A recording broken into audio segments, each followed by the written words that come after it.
ମୋ ନାଁ ରୁଚି। ମୋ ଚାକିରିର ଆଜି ପୂର୍ବ ଦିନ। ମୁଁ ମୋ ଲଗେଜ୍ ପ୍ୟାକିଂ କରି ଆଜି ରାତି ବସ୍ରେ ଝାରସୁଗୁଡ଼ା ବାହାରିଲି। କାହିଁକି ନା ଆସନ୍ତାକାଲି ମୋ ପୋଲିସ ଚାକିରିର ଜଏନିଂ ଥିଲା। କିନ୍ତୁ ବସ୍ ଭିତରେ ମୋ ପାଖ ସିଟ୍ରେ ଗୋଟେ ପୁଅ ବସିଥିଲା, ଯିଏକି ଅଜାଣତରେ ଲେଡ଼ିଜ୍ ସିଟ୍ରେ ବସି ଯାଇଥିଲା। ସେଥିପାଇଁ ମୋତେ ବସିବା ପାଇଁ କମ୍ଫର୍ଟେବଲ୍ ଲାଗିଲାନି। ତେଣୁ ବସ୍ କଣ୍ଡକ୍ଟରକୁ ମୁଁ ମୋ ସିଟ୍ ଚେଞ୍ଜ କରିବା ପାଇଁ କହିଲି। କାହିଁକି ନା ରାତିରେ ଜଣେ ଅଜଣା ପୁଅ ସହିତ ଯିବା ମୋତେ ଅଜବ ଅନୁଭବ ହେଉଥିଲା। କିନ୍ତୁ ବସ୍ କଣ୍ଡକ୍ଟର କହିଲେ, "ମାମ୍, ଏ ଲାଷ୍ଟ ସିଟ୍ ଥିଲା, ଆଉ ସବୁ ସିଟ୍ ଫିଲ୍ଅପ୍ ହୋଇଯାଇଛି। ଟିକେ ଆଡ଼ଜଷ୍ଟ ହେଇଯାଆନ୍ତୁ। ଆଗରେ ଯଦି ଖାଲି ହୁଏ ଆପଣ ଚେଞ୍ଜ କରିଦେବେ।" କିନ୍ତୁ ସେ ସମୟରେ ସେ ଯୁବକ ଜଣକ ନିଜ ସିଟ୍ରୁ ଉଠି ଆସି ମୋତେ କହିଲେ, "ଆପଣ ଏଠାରେ ରେଷ୍ଟ କରନ୍ତୁ, ମୁଁ କଣ୍ଡକ୍ଟର ଭାଇଙ୍କ ପାଖେ ବସିଯିବି।" କିଛି ସମୟ ପରେ ବସ୍ ଗୋଟେ ସ୍ଥାନରେ ରହିଲା। ମୁଁ ସେ ଯୁବକ ଜଣକ ପାଖକୁ ଯାଇ ଦେଖିଲି ସେ କଣ୍ଡକ୍ଟର ପାଖରେ ଭାରି ଅସୁବିଧାରେ ବସିଥିଲେ। ତେଣୁ ମୁଁ ତାଙ୍କୁ ସେଠାରୁ ଉଠେଇକି କହିଲି, "ତମେ ତମ ସିଟ୍ରେ ଆସିକି ବସ, ମୋର କିଛି ପ୍ରୋବ୍ଲେମ୍ ନାହିଁ।" ତାପରେ ସେ ମୋ ପାଖ ସିଟ୍ରେ ଆସି ବସିଲେ। ଆମେ ଦୁଇ ଜଣ ନିଜ ନିଜର ପରିଚୟ ଦେଲୁ। ସେ ତାଙ୍କ ନାଁ କହିଥିଲେ ଅମର। ଏମିତି ରାତିସାରା ଆମେ ଦୁଇ ଜଣ କଥାବାର୍ତ୍ତା ହେଇଥିଲୁ। ସେ ଭିତରେ ମୋତେ କେତେବେଳେ ନିଦ ଲାଗିଯାଇଛି ଜଣା ନାହିଁ। ସକାଳୁ ମୋ ନିଦ ଭାଙ୍ଗି ଦେଖିଲା ବେଳକୁ ମୋ ପାଖ ସିଟ୍ରେ ଥିବା ଯୁବକ ଜଣକ ନଥିଲେ।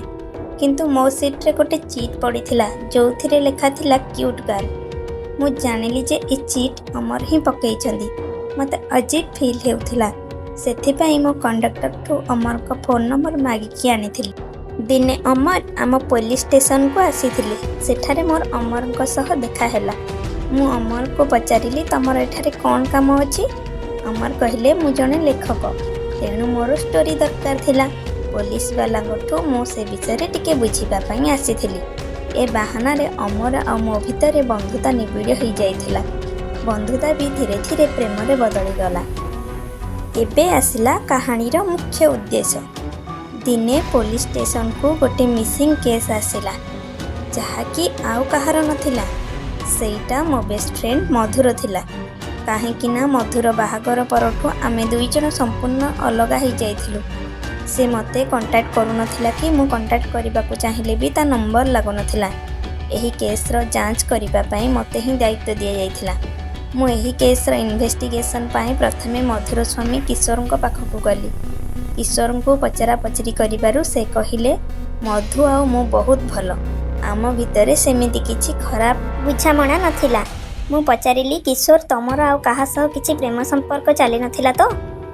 କିନ୍ତୁ କିଶୋର କହିଲେ, "ନା ରୁଚି, ମୋର ବାହାଘର ଆଗରୁ ପ୍ରାଚୀ ନାମକ ଝିଅ ସହ ସମ୍ପର୍କ ଥିଲା। କିନ୍ତୁ ଏବେ ଆମ ଭିତରେ କିଛି ନାହିଁ। ମୋତେ କିନ୍ତୁ ସନ୍ଦେହ ହେଲା। ତେଣୁ ମୁଁ କିଶୋରଙ୍କ ଫୋନ୍ କଲ୍ ରେକର୍ଡ଼ିଂ ଚେକ୍ କଲି। କିନ୍ତୁ ସେଥିରେ ପ୍ରାଚୀ ଆଉ କିଶୋର ଏମିତି କିଛି ବି କଥାବାର୍ତ୍ତା କରିନଥିଲେ। ତା ପରଦିନ ସକାଳୁ ପୋଲିସ ଷ୍ଟେସନକୁ ଖବର ଆସିଲା, କାର୍ ସହ ଏକ ଝିଅର ଦୁର୍ଘଟଣା ଜଙ୍ଗଲ ଭିତରେ ହେଇଛି। ମୁଁ ଆଉ ପୋଲିସ ଷ୍ଟାଫ୍ ମାନେ ଯାଇ ଦେଖିଲୁ ସେ ଝିଅଟି ମୃତ ହେଇଯାଇଛି।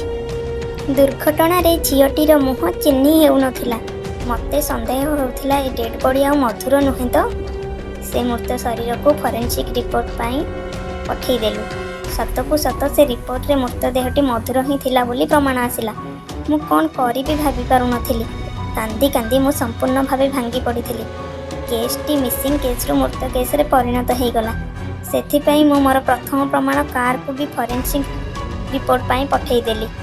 ମଧୁର ମୃତ୍ୟୁରେ ମୋତେ ଯେମିତି ଭାଙ୍ଗି ପଡ଼ିଲା ପରି ଲାଗୁଥିଲା। କିନ୍ତୁ ସେତେବେଳେ ମୋ ବୟଫ୍ରେଣ୍ଡ ଅମର ହିଁ ମୋର ଦେଖାଶୁଣା କରୁଥିଲେ। ଯୋଉ କାର୍ରେ ମଧୁର ମୃତ୍ୟୁ ହେଇଥିଲା, ସେ ଗାଡ଼ିର ନମ୍ବର ପ୍ଲେଟ୍ ଉପରେ କାହାର ହାତ ଚିହ୍ନ ଥିବାର ଫରେନ୍ସିକ୍ ରିପୋର୍ଟରୁ ଆସିଲା। କିନ୍ତୁ ଆଶ୍ଚର୍ଯ୍ୟର କଥା, ସେ ହାତ ଚିହ୍ନ କାହା ହାତ ଚିହ୍ନ ସହ ମିଶୁନଥିଲା। ମୋତେ ଯାହାକୁ ସନ୍ଦେହ ହେଉଥିଲା, ମୋତେ ବେଶୀ ସନ୍ଦେହ ହେଉଥିଲା ମଧୁର ସ୍ୱାମୀଙ୍କୁ। କିନ୍ତୁ ତାଙ୍କ ହାତ ଚିହ୍ନ ବି ମିଶିନଥିଲା। ସେହି ଦିନ ରାତିରେ ପ୍ରୀତି ନାମରେ ଏକ ଯୁବତୀକୁ କେହି ଜଣେ ମାରିଦେଲା। ସିସିଟିଭି ଫୁଟେଜ୍ ଚେକ୍ରୁ ଜଣାପଡ଼ିଲା, କେହି ଜଣେ ମୁହଁରେ ମୁଖା ପିନ୍ଧି ପ୍ରୀତି ରୁମ୍ରେ ପଶି ତାକୁ ହତ୍ୟା କରିଥିଲା। ମୋତେ ସନ୍ଦେହ ହେଲା ଏଇ ଯୁବକଟି ହିଁ ମଧୁର ହତ୍ୟାକାରୀ ହେଇଥିବ, ଯିଏକି ଯୁବତୀମାନଙ୍କୁ ମାନସିକ ରୋଗୀ ଭଳି ହତ୍ୟା କରୁଛି। ସେଥିପାଇଁ ମୁଁ ପ୍ରୀତିର ହତ୍ୟାକାରୀ ବିଷୟରେ ତଦନ୍ତ ଆରମ୍ଭ କଲି। ମୁଁ ପ୍ରୀତିର ସାଇ ପଡ଼ିଶାଙ୍କୁ ପଚରାଉଚରା କରିବାରୁ ସେମାନେ କହିଲେ, ପ୍ରୀତି ଜଣେ ନଷ୍ଟ ଚରିତ୍ର ଝିଅ। ସେ ଏମିତି 4 ଜଣ ପୁଅଙ୍କ ସହ ଚିଟ୍ କରିଛି। ଏଥିପାଇଁ ତାଙ୍କ ଘରେ ବହୁତ ଝଗଡ଼ା ହେଉଥିଲା। ତାପରେ ମୁଁ ସେଇ 4 ଜଣ ଯୁବକଙ୍କ ବିଷୟରେ ଖୋଜାଖୋଜି କରିବାରୁ ଜଣାପଡ଼ିଲା ସେଦିନ ସମସ୍ତେ ଏ ସହରରୁ ଗାୟବ ଥିଲେ। କେବଳ ଜଣେ ହିଁ ପ୍ରୀତିର ହତ୍ୟା ଦିନ ସହରରେ ଥିଲା। ତା ନାଁ ଥିଲା ପ୍ରଭୁ, ଯାହାର ଫୋନ୍ ସୁଇଚ୍ ଅଫ୍ ଥିଲା। ମଧୁ କଲେଜରେ ହିଁ ପ୍ରଭୁ ପାଠ ପଢ଼ୁଥିଲା। ତାପରେ ମୋତେ ସନ୍ଦେହ ହେଲା ପ୍ରଭୁ ଉପରେ।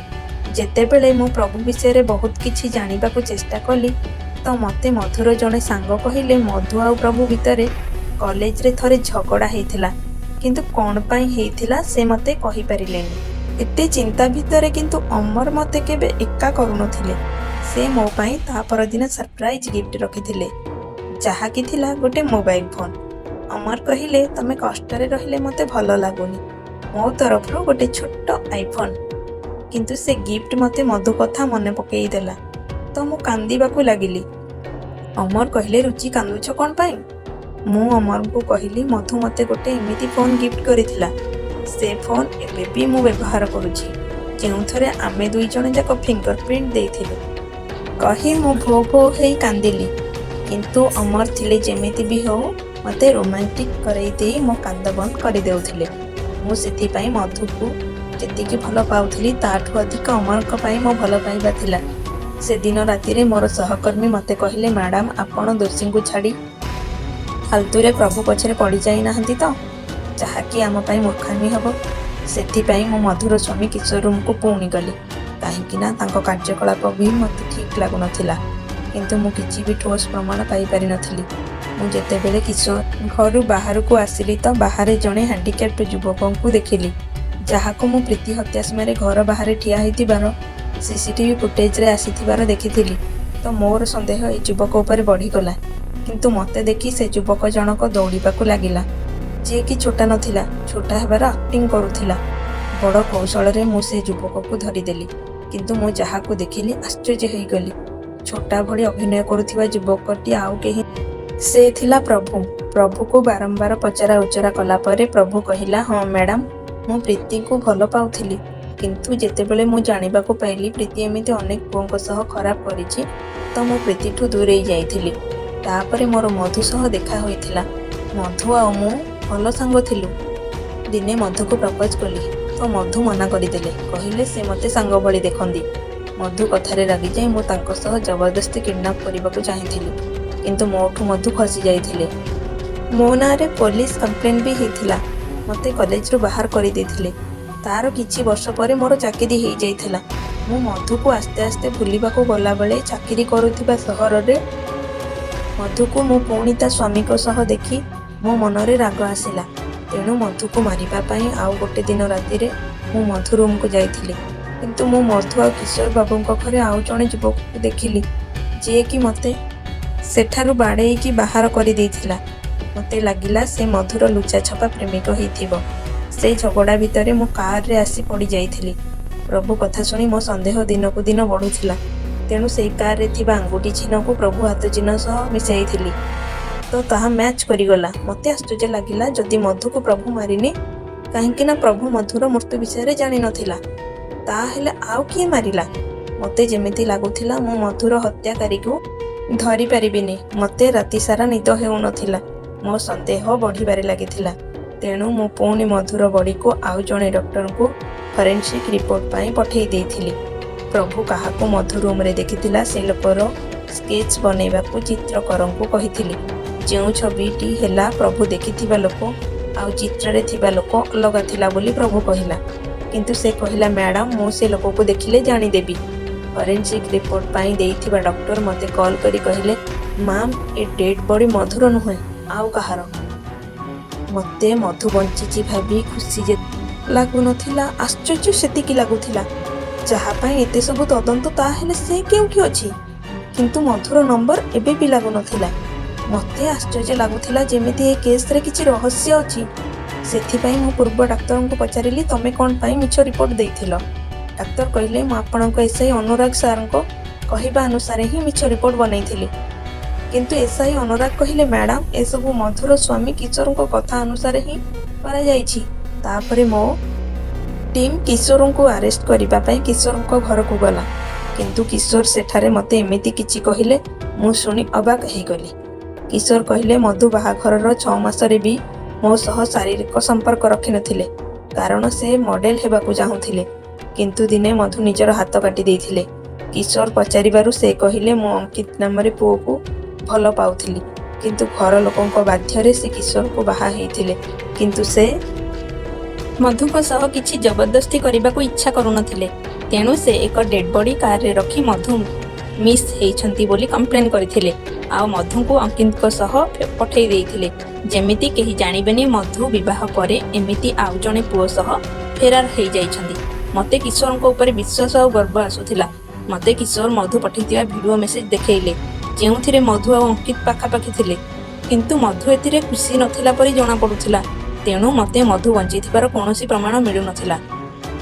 ତେଣୁ ମୁଁ ଅଙ୍କିତର ଫଟୋ ନେଇ ପ୍ରଭୁକୁ ଦେଖେଇଲି। ସେ ରାତିରେ କିଶୋର ଘରେ ଅଙ୍କିତକୁ ଦେଖିଥିଲେ କି? ପ୍ରଭୁ କିନ୍ତୁ କହିଲା ନା ମ୍ୟାଡାମ, ମୁଁ ଆଉ ଜଣକୁ ଦେଖିଥିଲି। ମୋର ମୁଣ୍ଡ କାମ କଲାନି। ତେଣୁ ମୁଁ କିଶୋରକୁ ଫୋନ କରି ମଧୁ ନମ୍ବର ମାଗିଲି। ତ ସେ କହିଲେ ମୁଁ ମଧୁ ସହ କେବେଠୁ କଥା ହେଇନି, କିନ୍ତୁ ସେ 3-4 ମାସରେ ଅଲଗା ଅଲଗା ନମ୍ବରରୁ କଲ୍ କରେ।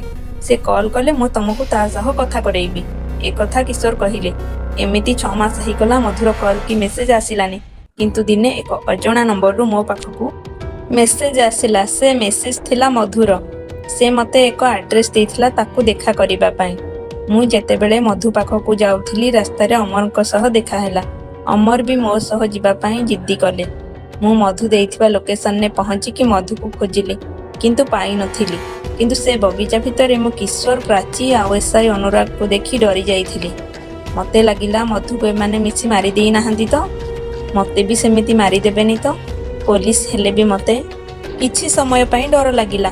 ସେ ସମୟରେ କନେଷ୍ଟବଳ କଲ୍ କରିକି ଯାହା କହିଲେ ମୁଁ ବିଶ୍ୱାସ କରିପାରିଲିନି। କନେଷ୍ଟବଳ କହିଲେ ମ୍ୟାଡାମ, ଆପଣ ଯାହାକୁ ଏବେ ଗାଡ଼ିରେ ବସେଇକି ନେଉଥିଲେ ସେଦିନ ରାତିରେ ସେ ହିଁ ମଧୁ ଘରେ ଥିଲା ବୋଲି ତାଙ୍କୁ ପ୍ରଭୁ ଫୋନ କରି କହିଛି। ମୁଁ ବିଶ୍ୱାସ କରିପାରିଲିନି ଯେ ଅମର ଏସବୁ ସତରେ କରିଥିବେ। ମୋ ସହ ଏତେ ବଡ଼ ଧୋକା ହେବ ମୁଁ ଜାଣିନଥିଲି। ଯେତେବେଳେ ମୁଁ ପଛକୁ ବୁଲିକି ଦେଖେ ତ ଅମର ଠିଆ ହେଇଛନ୍ତି। ମୁଁ କାନ୍ଦି କାନ୍ଦି କହିଲି ଅମର, ମୁଁ ତମକୁ ସଚ୍ଚା ଭଲ ପାଇଲା ପରେ ତମେ ଏମିତି କାହିଁକି କଲ? ଆଉ ମଧୁ କୁଆଡ଼େ ଗଲା? ସେ ସମୟରେ କିଶୋର କହିଲେ ଆମେ ମଧୁକୁ ବି ସମ୍ପୂର୍ଣ୍ଣ ଭାବେ ଶେଷ କରିଦେଇଛୁ। ମୋତେ ଯେମିତି ଏସବୁ ରହସ୍ୟ ପରି ମନେ ହେଉଥିଲା, କିନ୍ତୁ ଏ ତ କିଛି ନୁହେଁ। କିଶୋର ଯେଉଁ ରହସ୍ୟ କହିଲେ ଆପଣମାନେ ଶୁଣିଲେ କ'ଣ ମନ୍ତବ୍ୟ ଦେବେ ମୁଁ ଜାଣିନି। କିଶୋର କହିବାକୁ ଲାଗିଲେ ମୋ ବିବାହ ପରେ ମଧୁ ମୋ ସହ ଗୋଟେ ଦିନ ବି ଖୁସି ନଥିଲା। ମୁଁ ଦିନେ ତାଙ୍କ ସହ ସମ୍ପର୍କ ରଖିବାକୁ ଚାହିଁବାରୁ ସେ ସୁଇସାଇଡ୍ କରିବା ପାଇଁ ଚାହିଁଥିଲେ। ତେଣୁ ମୁଁ ମଧୁଙ୍କ ଲାପଟପ୍ ଚେକ୍ କରିଥିଲି। ଦେଖିଲି ସେ ପୁଅ ପିଲା ନାମରେ ଏକ ଫେସବୁକ୍ ଖୋଲି ଏକ ଝିଅ ସହ ଚାଟିଂ କରୁଛନ୍ତି। ତ ମୁଁ ବିରକ୍ତ ହେଇ ମଧୁଙ୍କୁ ପଚାରିଥିଲି ସେ ଏମିତି କ'ଣ ପାଇଁ କରୁଛନ୍ତି। ମଧୁ କହିଥିଲେ ମୁଁ ପିଲାବେଳେ ପୁଅମାନଙ୍କ ପରି ରହିବାକୁ ଚାହୁଁଥିଲି। ତାଙ୍କ ହରମୋନ୍ ପାଇଁ ସେ ନିଜକୁ ପୁଅ ପିଲା ଭଳି ଅନୁଭବ କରୁଥିଲେ। ଯେତେବେଳେ ତାଙ୍କର ପିରିୟଡ଼ ଷ୍ଟାର୍ଟ ହେଲା ସେ ନିଜ ଶରୀରକୁ ବି ଘୃଣା କରୁଥିଲେ। କଲେଜରେ ଯେତେବେଳେ ସେ ପ୍ରଭୁ ସହ ସାଙ୍ଗ ଭଳି ମିଶୁଥିଲେ, କିନ୍ତୁ ପ୍ରଭୁ ପ୍ରପୋଜ କରିବା ଦେଖି ସେ ପୁଣି ଭାଙ୍ଗି ପଡ଼ିଲେ। ତେଣୁ ସେ ଘରେ ଯାଇ ଜଣେଇଲେ ମୋତେ ଝିଅ ଭଳି ରହିବା ପସନ୍ଦ ଲାଗୁନି, ମୁଁ ପୁଅ ଭଳି ରହିବାକୁ ପସନ୍ଦ କରୁଛି। ତାଙ୍କ ବାପା ଏସବୁ ଶୁଣି ମଧୁକୁ ବହୁତ ମାରିଥିଲେ ଆଉ ମୋ ସହ ଜବରଦସ୍ତ ମ୍ୟାରେଜ କରେଇ ଦେଇଥିଲେ। ସେ ଯେତେ ଝିଅ ଭଳି ରହିବାକୁ ଚେଷ୍ଟା କଲେ ବି ତାଙ୍କୁ କୋଉ ପୁଅ ଝିଅ ନଜରରେ ଛୁଇଁଲେ ସେ ନିଜକୁ ନିଜେ ଘୃଣା କରୁଥିଲେ। ତେଣୁ ସେ ସୁଇସାଇଡ୍ କରିବା ପାଇଁ ଚେଷ୍ଟା କରିଥିଲେ। ମୋତେ ଏସବୁ ଦେଖି ଭଲ ଲାଗୁନଥିଲା। ସେ ସମୟରେ ଆଉ ଏକ ରହସ୍ୟ ଆସିବ ମୁଁ କେବେ ଭାବିନଥିଲି। ସଙ୍ଗେ ସଙ୍ଗେ ଅମର ମୋ ଆଇଫୋନ୍ ନେଇ ନିଜ ଫିଙ୍ଗର ପ୍ରିଣ୍ଟରେ ଖୋଲିଦେଲେ। ମୋତେ ଝଟକା ଲାଗିଲା। ମଧୁ ଆଉ ମୋ ବ୍ୟତୀତ ଏ ଫୋନ୍ ଆଉ କାହା ଫିଙ୍ଗରରେ କେମିତି ଖୋଲିଗଲା? ସେତେବେଳେ ଅମର କହିଲେ ରୁଚି, ମୁଁ ହିଁ ମଧୁ। ପିଲାବେଳେ ମୁଁ ତମ ସହ ରହିବାକୁ ପସନ୍ଦ କରୁଥିଲି ଆଉ ତମ ସହ ହିଁ ମୋତେ ଖୁସି ମିଳୁଥିଲା। ଆଉ ମୁଁ ତୁମକୁ ପିଲାବେଳୁ ମନେ ମନେ ଭଲ ପାଇଥିଲି, କିନ୍ତୁ ତମକୁ ଜଣା ନଥିଲା ମୋ ଭିତରେ ପୁଅ ପିଲାଙ୍କ ହରମୋନ୍ ଅଛି। ଅମର ଆହୁରି କହିଲେ ରୁଚି, ମୁଁ ପିଲାବେଳେ ତମକୁ ପଚାରିଥିଲି ମୁଁ ଯଦି ପୁଅ ହେଇଥାନ୍ତି ତମେ ମୋତେ ମ୍ୟାରେଜ କରିଥାନ୍ତ ତ? ତମେ ମୋତେ ହଁ କରିଥିଲ। ସେଥିପାଇଁ ବାହାଘର ପରେ ପୁଅ ପିଲା ନାମରେ ଫେସବୁକ୍ ଖୋଲି ତମ ସହ ଚାଟିଂ କରୁଥିଲି। ଯେତେବେଳେ ମୁଁ ସୁଇସାଇଡ୍ କରିବା ପାଇଁ ଚାହିଁଲି, କିନ୍ତୁ କିଶୋର ମୋତେ ସାହାଯ୍ୟ କରିଥିଲେ। ସେ ଯେହେତୁ ଡକ୍ଟର ଥିଲେ ମୋର ପୁଅ ହେବାରେ କୌଣସି ପ୍ରୋବ୍ଲେମ୍ ନଥିଲା। ସେ ମୋତେ ସାହସ ଦେଲେ ଏସବୁ ଦୁନିଆରେ ନର୍ମାଲ। କେତେ ସବୁ ଫେମସ୍ ଲୋକ ଏ କାମ କରିଛନ୍ତି। ଏଥିରେ ମୋତେ କିଶୋର, ପ୍ରାଚୀ, ଅନୁରାଗ ହେଲ୍ପ କରିଛନ୍ତି। ଅମର ଓରଫ ମଧୁ କଥା ଶୁଣି ମୋ ଆଖିରୁ ଲୁହ ଝରୁଥିଲା। ସେତେବେଳେ ଅମର କହିଲେ ତମେ ମୋତେ ଗ୍ରହଣ କରିବ ତ ରୁଚି? ମୁଁ କିନ୍ତୁ କ'ଣ କରିବି କିଛି ଭାବିପାରିଲିନି। ମୁଁ ତାଙ୍କୁ 3 ମାସ ସମୟ ମାଗିଲି। ସତରେ ବନ୍ଧୁମାନେ କହିଲେ ମୁଁ କ'ଣ କରିବା ଉଚିତ? ଷ୍ଟୋରିଟି ଭଲ ଲାଗୁଥିଲେ ସବସ୍କ୍ରାଇବ୍ କରିବେ, ଲାଇକ୍ କରିବେ। ଧନ୍ୟବାଦ।